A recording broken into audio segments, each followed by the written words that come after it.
Hello, everyone. Allow me to introduce to you a one woman hurricane of entrepreneurship. Shoe Feature is a mobile shoe store now for men and women that comes out to you whenever you're busy at work or at home and you can't go out to the mall during this time. The store can come to you. That's my friend Sasha Scott. She's a serial entrepreneur whose businesses are her passion. She created Shoe Feature and in just a few years has become a hit in Miami. But she was not satisfied with just being a shoe store. She has turned Shoe Feature into a brand of her own, having brunches and events where women come together and network and motivate each other. She also sells life insurance. Now, how many women of color you know sell life insurance? Actually, come to think of it, how many people you know sell life insurance? Oh, and by the way, she also somehow found time to write a book and be a mother. Sasha is a woman who values her time and does not waste a second of it. This woman is a force of nature. Today, we're talking shoes. We're talking life. We're talking business with Sasha Scott. Now, Sasha, as long as I've known you, you've always had a bit of a hustler's mind state. So have you been like that ever since you were young? Unknowingly, yes. My mom says I've always been a leader. Even since I was a little girl, I had a wild imagination, and the neighborhood kids would just follow me around. If I told them, oh, the sky's purple, we're going to the purple sky, all the kids would just follow me and say, oh, yeah, there's purple sky today. So she knew I had something different about me and something that made others, follow me. As far as because I guess you see now that like certain states are creating like programs for kids to learn like financial development. Yes. Did you have so kind of like anything growing up? Did you kind of learn as far as like money or structuring a business? Money, no. Structuring a business, yes. Supermother had like things on the weekends. She would do like these little ice pops that she would sell to all the kids from church. So I've seen it, not realizing that was entrepreneurship. As far as money, I became better with money later in life because my family in the islands, they were well off, and then they won the lottery on top of that. So I was always around a lot Oh, of money and not realizing like it's important to save and it's important to, like those things weren't really taught and I didn't pick up on them till later in life.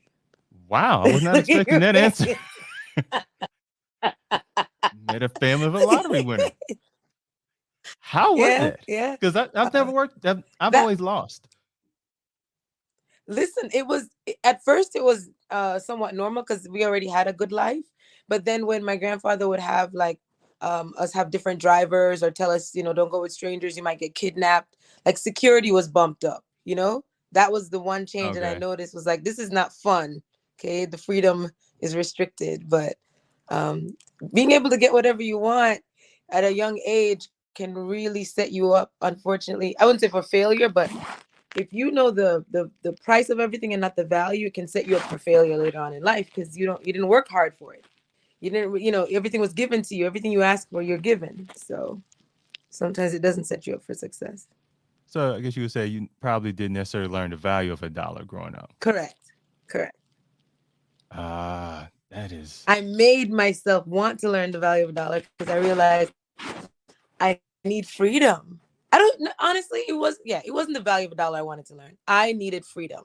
like usually. I mean, you pretty much could have been set up and just been chilling. Like normally, like someone of your situation wouldn't necessarily have a hustler's mindset, wanting Drive to, something for yeah. the. So is that like freedom? You think really pretty much motivated your path that you're on now? Yeah, freedom more than anything, and having my own. You know, again, that's another. So there's things you learn as you get older. You realize, okay, yes, it's afforded to me. I have access to it, but it's not mine. So I think the importance of having it be my own and showing what I've accomplished on my own. Those became my little acmes. It is usually like someone with the success that you have. Usually, that story is like they came from the bottom and they just kind of grind all the way up. This is the first time I've ever heard a story such as yours. Really? No. I think there's kids out there that, they had the little gold spoon or whatever, silver spoon as they say, and they just wanted to make a name for themselves. And so the wealth also that we had in Jamaica is not the wealth that we have here in America. It's a different mechanism, lifestyle, even business structure. You know how you go here in Florida, you go on Sunbiz and you get the LLC and you have to get approved for things. Like in Jamaica, you could just open up a grocery store. You have enough money, you just do it. We don't have a credit Oh, system in Jamaica. You need credit here. So I guess had I been born here and known the ways here, maybe I'd be quicker. I'd be where I'd want to be even quicker. But I had to learn this system and this method here in America. okay. So I want to kind of get on to shoe feature. So Yeah, sure. where did that act up? Let's start in 2014, right? Yes. So Yes. what was going on in your life at that point to make you want to start shoe feature? So I had my son in 2008. And by that time, he was about 5, 6 years old. And I was missing out on a lot of things. It just started, like, here, you guys start kindergarten, 5 years old. And like little things I was missing, like little, mommy awards or whatever it was, I couldn't attend because I was at Neiman Marcus and I was working their shifts. And even though I could make my own schedule, the schedules were 9 to 6, 11 to 7, and 2 to 10. And so most of those shifts, even though I could pick them, didn't work in that lifestyle. And I'm like, I have to find something that affords me the opportunity to be with my kid. And working in retail, I knew lots of women love to shop, but they didn't have the time to shop. I had a lot of clients that would ask me, like Shaq's wife, Shawnee, at the time, she would ask me, can you just bring it to the house? Can you just bring it to the house? I don't have time to come to Bell Harbor. And so I'd do a lot of deliveries. And I said, you know what? If I ever open up my own store, I'm going to make it a mobile delivery store so I can bring items to clients when they're busy at work, at home with their kids, or, make it affordable and accessible. So once you kind of came to this realization of going to have a shoe boutique and it's going to be mobile, because like my original thought, as this was brought to me, I would have thought like kind of like almost like the places you'll see downtown that may sell like hot dogs or some, but they'll be mobile and they'll park somewhere. So like, what Mm-hmm. was your original blueprint for this? There, honestly, there was none. You know how people say, "Oh, I had a business plan and I thought of it for years." And no, I'm the type of entrepreneur that does it, like build it as I'm falling down the precipice, the mountain. I'm building the parachute as I'm falling down. So as it grew, it started with my fellow associates at Neiman saying, I want that. I want what you're wearing. Come to my house later or bring it to me. Or do you have it in the car outside? And then it went to growing on Instagram. Before I even had a website, it was on Instagram. And before the website, I would just send out invoices. People would like a picture, and this is years ago. This is what, 8 years ago.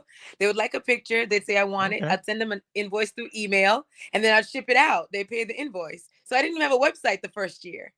By the So you second year, basically I was getting mostly did it through Instagram. it started word of mouth, like just in the store that I worked, and friends, and friends telling other friends, and clients telling other clients. And then Instagram came about, and I said, let me start posting some pictures, so that way it's like almost like a photo log of what I had in inventory. Oh, you want to know? Just take a look at the pictures. And then people from out of state, because I'm in Florida, they would uh leave a comment, how do I get this? And I'm like, okay, well, I can send you an invoice. You pay the invoice, I ship it out. And they trusted me and trusted my product, because they don't know me. And then within a year, I finally got it. I saw the demand, so I got a website. Then instead of my car, I upgraded to a truck, a SUV, because I needed to hold merchandise. So I'm telling you, I'm just moving as the business moves. It wasn't like, okay, by year 2, I need to do this, and year 4. No, it was just, I went from being able to pay my light bill to having extra money to paying my rent. Like that's just how it just grew. Okay. So like, at Yeah. what point did you started noticing that this was working? Month 8, I got a email from NBC6 saying they wanted to interview me because I was a Black female entrepreneur and I was booming in the South Florida area, and they wanted to know more about me. And I called a couple friends and I'm like, why are you guys like making fun of me? Like, this is not funny. This joke has to stop. And Oh, they were like, no, I think this is legit. And I emailed NBC back and I'm like, sure, I'll come to the studio. And it was real. And just a series of interviews, and growing to almost 40,000 followers, and just Shade Room picking me up one year. It was just happening. Just happening. Just I've never paid for media. I've never paid for exposure. You know, celebrities that wear my shoes. It's always, oh, I like that. Send me that. Like, it's never been anything but and just my love and passion, and just people seeing the passion that I have for the business. and you've gained success in under a year that most others sometimes never get, or it takes probably 5, maybe even 10 years. Absolutely. That's why I That's thought I was a being pranked. I totally thought I was being pranked. I called my ex-husband and I was like, this is not funny. Because at the time I was literally still housing some shoes in my car. So I'm like, what? Black female entrepreneur booming. Like, what? I don't have a brick and mortar. There's no business plan. Everything's legitimate, of course, but what do you mean? yeah. Are you sure me? Yeah. That would have been like the worst prank an ex-husband could do. I don't know. Some people think of some really livid things. I have no idea, but I just couldn't believe, the shock and to me, the immensity of this. Like, NBC's calling me, like me. That's how I felt in that moment. And I guess like the thing with word of mouth, you never know how big that word of mouth goes until something like that happens. So it just Absolutely, shows like a lot of absolutely. people are speaking well on your behalf. Absolutely. And that is why, if you look at my page to this day, I really commend my clients as if they're celebrities themselves, because they are my celebrities. You'll see I tag and feature my regular clients even more so than the celebrities that wear my shoes, because they're my loyalists. They're the ones that rave about me and tell strangers about me and wear my shoes with pride, and they're so loyal and loving. Now that I'm I do it thinking for about it, them. yeah, you do. Like I can only really I know of one celebrity, I think Amara La Negra. Amara, Amara, I Amara. got her name right. She was my ambassador for about a year. Yeah. So how Amazing, did amazing heart. how did you two link up? That's crazy. It's really her mom that fell in love with me. I was doing a pop-up shop and her mom came over. I didn't know them at the time, but I'm talking to her mom because I'm a mom, and I just, she's raving about her daughters doing so well. And I'm like, and I'm a mommy too. I have a son, and we just start connecting. And her mom walked me over to Amara and is like, you need to get to know this girl. She says to her daughter. So I'm like, okay. And we started talking. She says, I'm gonna be on Love and Hip Hop this season. I tell her about my shoe line, and it was just an instant connection. And she just wore my shoes throughout the first season. She came to my women empowerment events and spoke to my women, empowering them and telling them to follow their dreams. And her mom too, like, we still keep in touch. It's Mami La Negra and Amara La Negra. But yeah, I think people recognize my passion. They see my soul, they see my heart, and they just gravitate to me because it's nothing. I don't think I'm doing anything different or special. I think just the powers that be are lining me up with other powers that be. Now, you obviously don't use a brick and mortars. Was there ever a point where you considered that at all? No, because I am such a butterfly. I can't sit still to save my life. I can't imagine being in a store if one of my girls were to call out sick or something. Like, I can't imagine me sitting there at all. And I really love meeting new people. I love moving around. I love going to places. So I'll do pop-ups at different locations, but I can't imagine myself having a singular brick and mortar. No, not at all. Not at all. Now, and I kind of see a lot of other businesses. They're kind of leaning away from the brick and mortars model. And I don't know, is that more of the case in Miami?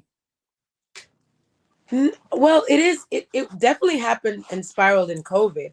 But even year one, when people would ask me what my aspirations are for this business, it was to have a lot of trucks. I wanted to have a lot of trucks dispatched, just like a fleet of trucks, different drivers, different fashionistas and influencers out in different cities and statewide, bringing the shoes to clients because I want that convenience. I want that service. I can't imagine.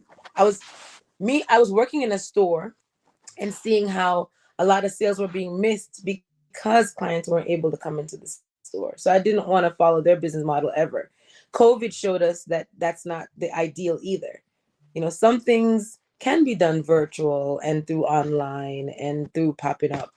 And now look at all the restaurants that are even doing curbside pickup. It just goes to show you Oh that, yeah. unless you need like a kitchen or, something that has to be stable, I don't think so at all. And fashion is ever evolving. Nothing about fashion tells me to stay still. Because I'm seeing stuff that's kind of coming back in the style that was probably big in the 80s. Yeah. And You're like, wait a second. I had an agency lady in an agency tell me that like fashion is like it has like its 20-year window. Like it'll be popping Absolutely. 1 year and 20 years later you'll probably see it again. Yep. Now, Yep. Or laugh at it. Like, was I really wearing that? Did I really cut my hair like oh, I've deleted a lot of pictures of me like 20 years ago. Like, man, because I was trying to look like Tupac, but I didn't have Tupac's body. that? So I was Well, like you gotta take a incredibly couple skinny. risks. That's what life is about. That You gotta was take a couple that's of what it risks. looks like. I took a risk and it missed horrible. So I was like, let me just go ahead and delete these photos and act like it didn't happen. But no proof of this is out. You're Now, hilarious. Miami, I haven't been there well, no, I've been there once, but it was more of an in and out. You gotta come down. When I think of Miami, I think of expensive. Like every Everywhere's expensive now.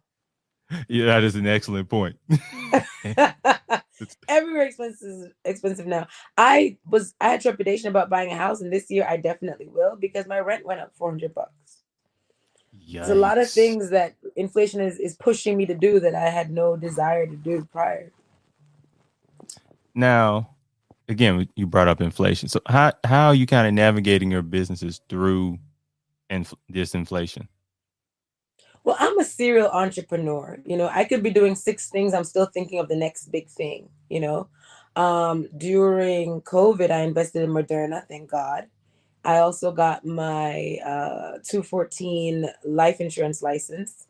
So now I'm building an agency and I wrote a book. A lot of people would DM me and ask me, well, how are you staying afloat? Like, how do you keep it going in the rough months? Like, well, how do you know what to do next? And I was getting all these questions and I would answer them lengthy, like very lengthy responses. And I'm like, I should write a book. And I sure did. So, would you say as an entrepreneur, you always kind of have to be on guard? Yes. Yes. You are a problem solver on steroids. No. Yeah. Because to have a successful business, you have to be solving a problem. You must. That's Does that a make sense? that's a great little something that just kind of stuck to my head. Like, at what point did you So started I'm not just limited to going my worldwide? I didn't choose to. I got a DM. A girl said, "Oh, I'm in France. Um, do you ship there?" And I said, "Well, if you're willing to pay the shipping, I'll definitely ship there." So now I do it. It's not readily available on the website, but by demand, by request. Well, all right. You are out here killing it. Now, I've noticed that you've taken Shoe Feature and grown it out, grown it like past the business where it's like it's a brand now. You've kind of like made it your own brand. I do feel so. So, I do feel so. was that Yes. kind of a natural progression, or was there a point where you just thought that this is something you needed to do? Um, it happened over time because I realized people would say, "Oh, that's my shoe girl. Hey, shoe feature." They wouldn't call me by my name, and I proudly respond to the name shoe feature. And I realized I am the brand because you can really buy shoes anywhere. I'm not selling something that is super exclusive. There are a couple styles, yes, that they are, but for the majority, you can get them elsewhere, and people choose to get them with me because of me And so yes, Shoe Feature is a brand, and I do my best to brand the heck out of him. Now, these pop-up shops that you do, like what do these all entail? I love being a part of women empowerment pop-ups. Like the other day, they had the Womenure pop-up. Oh, so empowering. Um, just a great aesthetic to be a part of. So I try to find out what that pop-up or that venue stands for, and then I align the brand with it. Because if our values are the same, I just feel like that's all I need. So yes, anything to do with women, women empowerment, single moms, even the charities I support, like diapers for women or single moms that can't afford diapers, bullets for life, moms that have lost their children.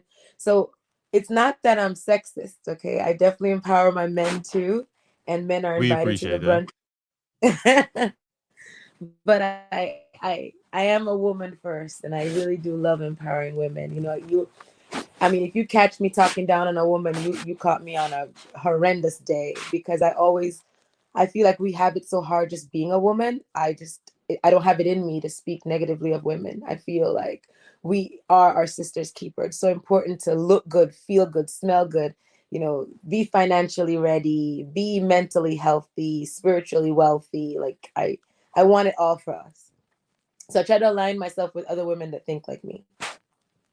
Now, you went to a shoe feature, you went to making it a brand, and then bam, I see you're doing life insurance. Yeah, Just out of nowhere. I thought I was on the wrong page. And like the one thing I learned from getting life insurance myself is like the younger of an adult you are, the cheaper it actually is. And absolutely. because I didn't realize that until I started venturing off looking into this myself. And it's like I pay probably like 25 a month. If I was in my 20s, I'd probably be paying maybe 15, just depending on who you Yep, are. absolutely. And I did a post very recently, maybe today. I said, if you are a parent and you don't have life insurance on your child, I think you're being irresponsible, because, it's pennies on the dollar. Sometimes it's $1 a month for a child. And that same policy will stay that amount per month until they're like 21, 30. And the cash value, it's something that you can go and pull money out of, like a savings account.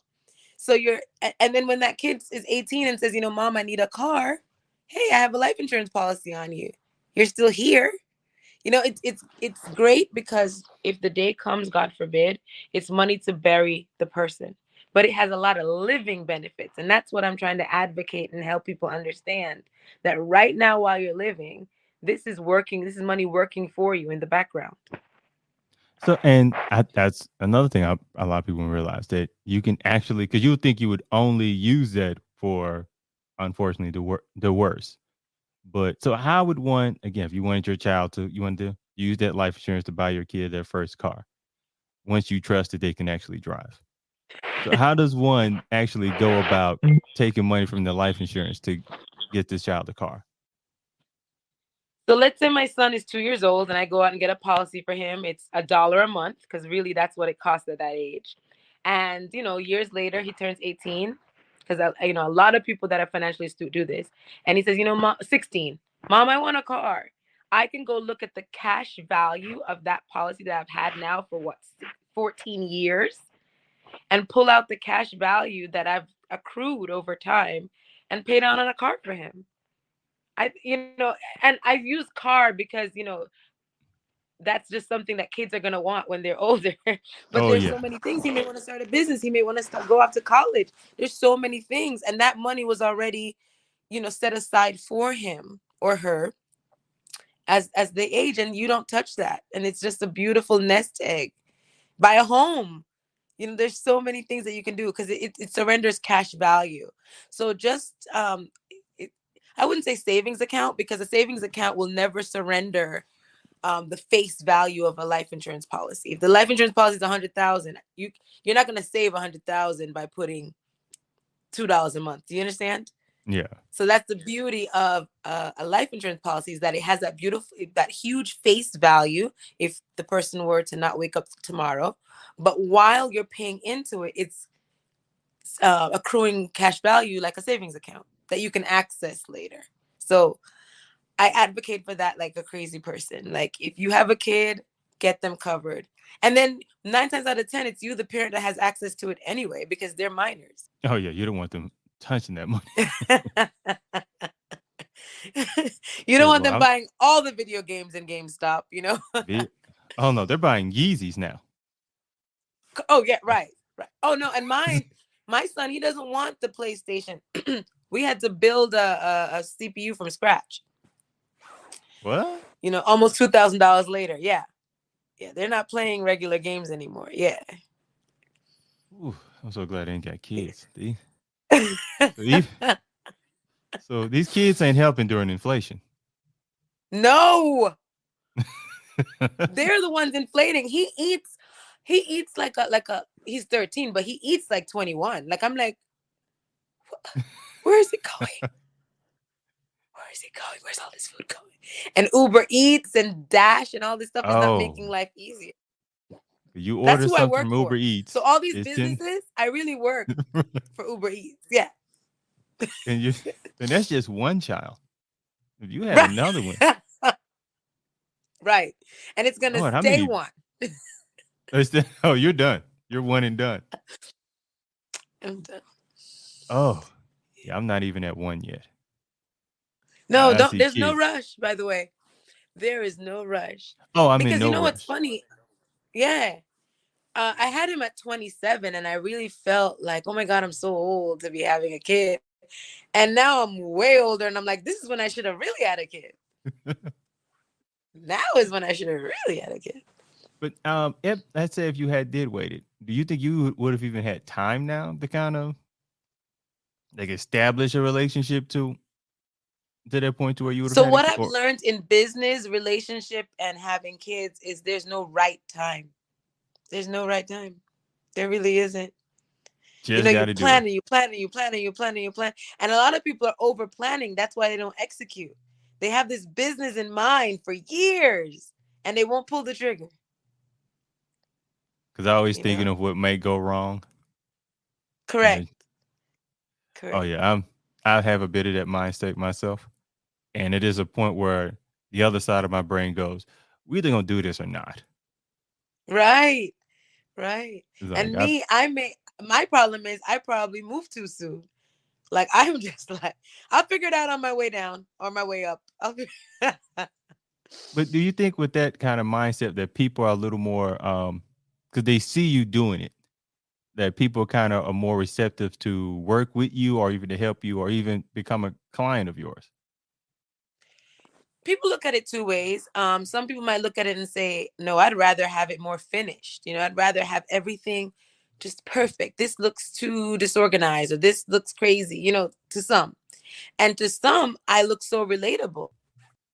I feel like 8 years ago, if I told you was an author, you probably went, oh, I'm no book writer. So for you, look, True. opportunities are endless. Every time I speak to someone new or, you know, we touch on different things, it makes me think in a different way. And that's where the ideas come from. Because there was no plan. Like you said, there's no plan to go write a book. No. There's no plan to become a life insurance agent. Nobody sits in school and says, when I grow up, I'm going to be a life insurance agent. You know, it just No one demand. does. And, yeah. Demand and ideas. And, you know, and the rule of business is supply and demand. And that's what I try to fill. I think you always hear like we tell kids that sky's the limit. I think you really prove that. Like there's literally no roof when it comes to your ambition. Oh, thank you. Thank you. It's good to actually see someone like live there. Like if I say I'm gonna do it, I'm gonna do it. Because I've grown up seeing people like they had dreams and they just have dreams. And that's truly where confidence comes from. If you make small promises to yourself and you don't let yourself down, your confidence will continue and continue and continue to build. because I really don't let myself down. I really get in my own head. Like, remember, we said we are going to do this. Let's go. Oh, I don't have time to write a book, but you're under the dryer for 2 hours when you're at the hair salon, you know, but you're watching Netflix for an hour when you get home, but you're, at the mall walking around aimlessly for 30 minutes on the weekend. I don't know what you're doing, but there is time if you were to commit that time to what it is you want to do, your goal, your dream, your next aspiration. Absolutely. Now, with all you do, and okay, you're also a mother, you're a businesswoman with multiple businesses. So how do you kind of make time for yourself? Because you don't want to like overwhelm yourself, like where you just give yourself a spa day or give yourself a vacation. Like, so how do you like make time for Sasha? Oh, I well since Sasha loves Sasha. What I love about my businesses are yeah, I'll never neglect me because I love me. But my businesses are pretty much well-oiled machines now, and a lot of the things I can do them remotely. Remember, my shoe store is not a brick and mortar, so I don't have to be there. I can have my MacBook by the pool, fill orders, answer emails, put in new products online by the pool, right? Life insurance, I can Yeah. put my phone to my head and talk to my clients. They don't know where I am unless they need to see me in person, and then we can FaceTime, or I can set an appointment at my convenience to go see them. And with the book, it's on Amazon. It's selling in 15 countries, Japan, all over the world. And all I do is collect a check when Amazon sends it to me, direct deposit. So even though it seems like I'm doing a lot, the most work comes when you're setting up the business, getting it started and acclimated. But once it's going, it's a well-oiled machine, the business starts to work for you. Oh, I'm just imagining you in Cancun on a pool, sipping on whatever That you was me drink. Sunday. Sunday, that was exactly what I was doing. And my client was like, "You don't understand. I just need enough for a cremation." And I'm thinking to myself, she's talking about a cremation, and I'm here at the pool. Like, this woman really doesn't need to know where I am. It's just two different. Do you follow? But think about it. When you call those 1-800 numbers, you don't know where the person that answers the phone is, We but always they're assume getting they're the in a job cubicle. done. Right. Right. And as long as they sound professional and they're getting the job done, that is where I am. A cubicle. In Cancun. Okay, so I mean, during pandemic when everything was shut down, like, did you take a business hit? I assumed it was going to be a hit. And so I sat back waiting, and instead people were bored and shopping. So I ran one of my biggest sales to date called Drip for Sale. And I marketed Drip for Sale like a crazy woman. And I sold out of merchandise to the point where at least 3 months during the pandemic, I had nothing to sell. I Oh, yeah, and then I had a pop-up. So what I did is everything went on sale online 3 days prior. You could shop online with the 40% off. And then I did a huge pop-up at a mansion. Everybody wore their mask and did their COVID thing. And and they shopped till they dropped. So I somehow, even when things are expected to plummet, I find a way to pivot. I brainstorm, or I find the niche or whatever. I just do. now do those moments kind of excite you? Like when it does, Yes. when you're so Yeah. what? Because me, I would freak out. Like, oh my god, this isn't even like if I ran out of merchandise in a matter of months. I'm like, oh god, I wasn't expecting that. No, because I don't want 2 days to be the same. I love butterflies, love what's next, what's going on, I love that. And being out of merchandise means everything's sold. I used to envy businesses that had so much merchandise. Oh my God, they have so much stock. And then I'm like, but I don't want the stock. The whole point of the stock is so that the customers had it. Do you know that when I do have stock, because I'm so spoiled, because when the business started in hours and days, when I finally did have stock, I used to look around like, no, this is not good. This what is all of this doing here? Why aren't customers buying? And so maybe my perspective is a little different from others. So there are other boutiques that have lots of stock, but I don't want to have stock. I want when it hits, it's out the door. I want you to pre-order. I want it gone before it gets here. And I've become so accustomed to that I actually look forward to not having stock, if that makes sense. It does, but it would freak me completely out. Like, oh, I gotta get some more stuff immediately. But as Fair, we wrap fair. this up, I just want to ask you, like, why do you love what you do? Oh, so many reasons. Freedom. I never missed a basketball game of my son. Back then he was doing soccer and stuff. I never missed any award ceremonies.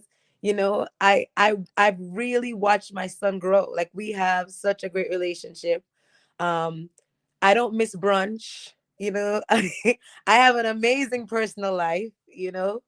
And then my customer, like, when my clients show me shoes from 3, 4, 5 years ago, girl, I'm wearing this one, or and they remember the name of the shoe, and they're posting and they're tagging me, and it's like, wow. And I see the amount of followers that every day I'm gaining. I'm like, I'm impacting lives like this. Me, little me. Like, I just set out to make sure that I had enough to pay bills so that I didn't have to go back to anybody's job. And now I don't have to work for anybody. Huh? Really? It's great. It's great. I'm happy. I'm gonna put like a round of applause at the end of that, but that'll be done in post. That sounded great.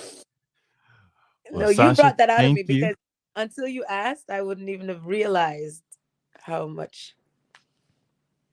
That's kind of the goal of why I do this, just to kind of learn from people who've done well in these endeavors. Because I'm always interested in entrepreneurs and like what make them go this route instead of, because I used to work at FedEx at this warehouse, and it would drive me insane. Like, my mind would just go all over the place. With the place. Yeah, and it was miserable. So I literally, no, I got promoted, but I had to take a test for it. I failed the test, and they were like, you can go back to where you were, or you can find something else. And they're like, I'm not going backwards. I'm not doing it. I'm not going. But your passion, you see what I told you? Passion and persistence. Passion wasn't there. No, it was pure Right. hell. Pure hell. Yeah, that'll do it. That'll do it. But Sasha, thank you for taking time out to speak to me today.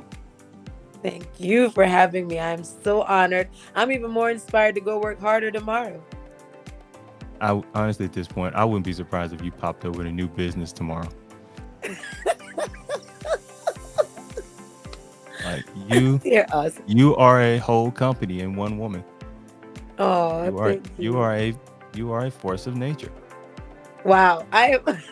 You made my week, my day, my afternoon, my evening. I'm smiling from like ear to ear. I wish people could see the Thank you, Sasha. You are truly an inspiration. I would also like to thank you all for listening to another episode of Talking Business.